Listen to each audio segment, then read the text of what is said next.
Hi there, this is my v60 D5 2013. Started doing some popping sounds at idle that goes away when depressing the brake lever, brake pedal that is, sorry, I'm used to my bikes. After an extensive read about it, seems that this is the culprit. So this is a small vacuum pump valve. It sits on the back of the vacuum pump like so, connects to that tube there. That tube sits in there. Took a bit taking it off. Battery tray, all these came out. This is the most time consuming things to go.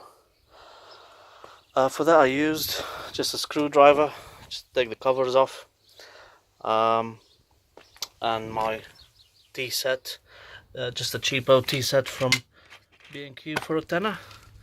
Done me well. Just that, it's a T25. So again, after reading about it, given that the vacuum pump itself is all metal inside and it's unlikely to fail at 61,000 miles, the full service, driven nicely. So this is the old one. It's a bit oily, gunky. That red vacuum diaphragm seems to be immobile.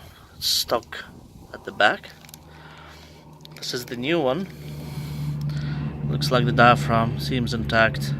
I don't know, I'm not an expert, but this seems to be well inside compared to the old one.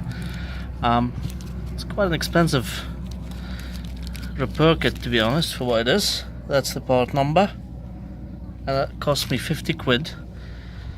That's without VAT, because I live on the Channel Islands. So I'm just gonna put it back together now and see what happens. I'll follow it up with a video if that's successful. Thanks for watching.